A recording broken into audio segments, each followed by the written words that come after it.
More strategy won't make you rich, but this will.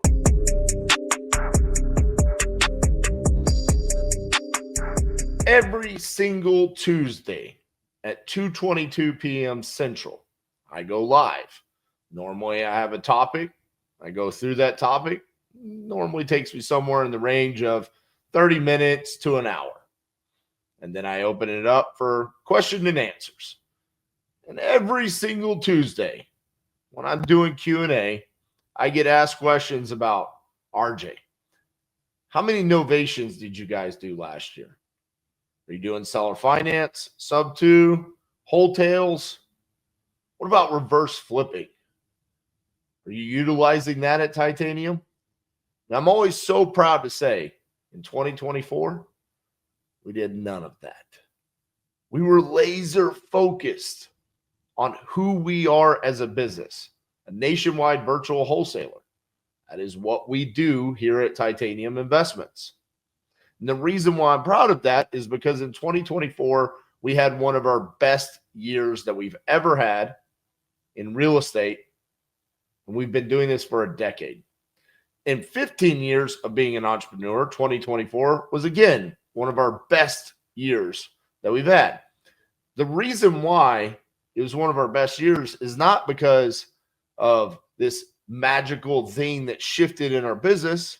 It was just the fact that we were so focused that we said no to all of these other strategies that we could do. And so what I want to kind of convey to you guys today in this message is don't be a jack of all trades. Decide what your business does and become great at that one thing. See, we have this fear that we're going to be missing out on extra income. We're not going to be able to make this extra $20,000, $30,000, $40,000 doing this novation or this wholesale because maybe the numbers don't work out for it to be a wholesale deal. And so we chase this strategy, this additional way of doing what we do, but it's not what we do. This is what I really want you guys to think about. When you think about doing a novation, what comes along with that? Learning additional paperwork, understanding a new way to close the deal with the seller, having to communicate and find and hire a realtor that can list that property, navigating the transaction coordination, working with a title company that understands how to close a novation, showings, offers, negotiations, inspection results. There's a lot of things that come along with doing a novation that are not a part of wholesaling. So if you're sitting there and you're saying, my core business focus is I want to be a wholesaler, then that means you probably should be saying no to doing novations. Same thing with a wholesale. I see it time and time again where people decide they want to do a wholesale. They're actually going to take ownership of the property. They're going to take out a loan. They're going to close on it. They're going to get insurance.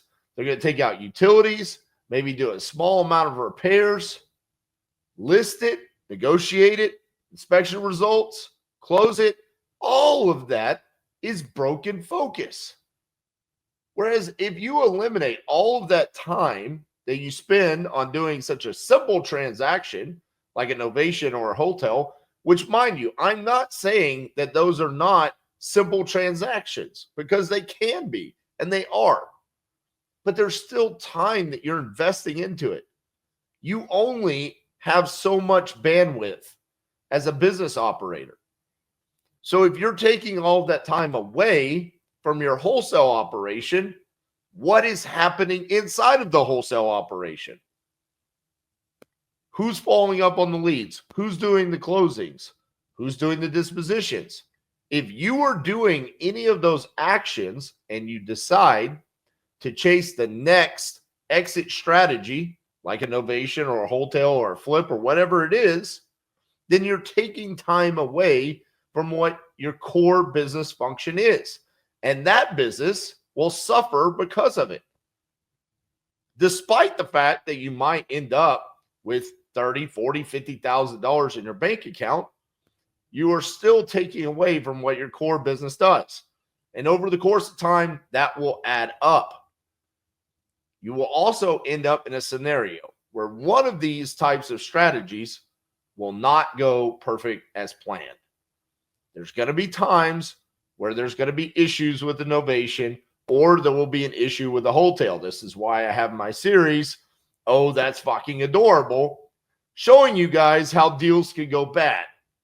Some of the examples that I've given so far have been wholesales, taking ownership of properties, whether it be a flip, just a quick, easy, hey, we're going to take this down and list it, basically like a novation, but we actually took ownership of it. These are all scenarios that have gone bad, and we share those examples so you guys can learn from it.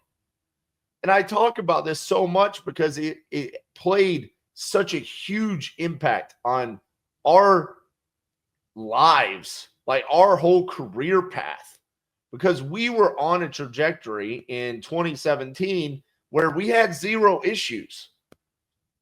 And when we started chasing these additional exit strategies, that is where things started going poorly for us. Not because we didn't know how to do a wholesale. It's because we did one wholesale and we made $40,000. Then we did another, and now we made $80,000 wholesaling. Why would we ever wholesale anything? And we didn't really understand who we were as a business.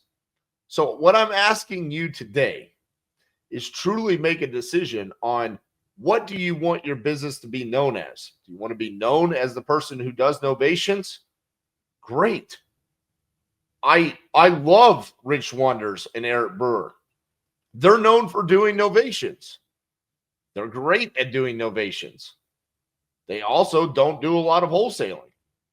I've talked to Eric about this in depth, where he's like, man, we tried to get into the nationwide virtual wholesaling. It was hard. When it comes to novations, he's a killer.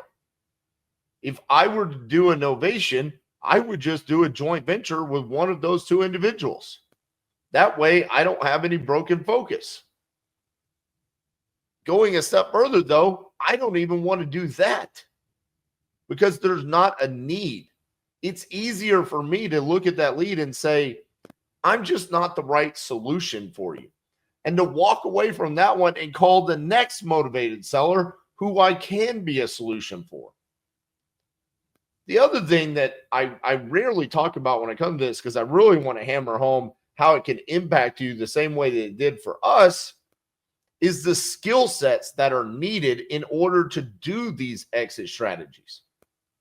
When people want to talk about doing a novation, it's a whole different skill set of underwriting the deal, understanding what makes it a quality novation and which ones are the ones that you should avoid. When we talk about additional acquisition strategies, like buying properties subject to the existing mortgage or seller finance, again, new paperwork, new underwriting criteria. These are skills that, quite frankly, the majority of this industry lacks. If it's hard for you to do a simple wholesale transaction, what business do you have trying to do a more complex strategy? I don't believe you have any business doing that whatsoever. But you're like, but RJ, Pace makes it seem so simple on his YouTube channel. Why? Because he's an expert at that. A good analogy to think about when you're thinking about this, and maybe it's not resonating with you right now, and you're like, man, RJ, like, if I want to do a novation, I'm going to do one. Or if I want to do a wholesale, I'm going to do one. Okay. Analogy that we can all understand. A doctor gets paid a great salary. However, a neurosurgeon who is also a doctor became an expert at one particular thing that the majority of people, the majority of doctors do not become experts in. And because of that, they get paid so much more because they're the expert. That's essentially what I'm asking you to do inside of your business. Be so focused on the one thing that you do, you become better at it than everybody else. Don't sit there and worry about this person over here is doing wholesales and this person over here is doing novations. So I'm missing out. Here's the one thing that I want you to understand. Social media has the power to convince us that we are less than. That's not the case. If you could sit there and stay focused on becoming an expert at what your business is going to do, you will achieve far more than chasing the next strategy that you need to add to your tool belt. It's not an extra tool. It's a whole separate type of business that you're trying to run under one umbrella. You're not Amazon yet. Stop trying to be it. You don't need all these different strategies. Get great at one thing. And when it's self-running and it doesn't need you to do acquisitions or lead generation or dispositions or transaction coordination, then that's when you can look at setting up a second business that has a second strategy, whether that's novations, wholesales, flips, rentals, whatever it is. Just don't kill the main business, the number one business that you're trying to get off of the ground, whether that's wholesaling or whatever it is. Stay focused. Don't be the jack of all trades.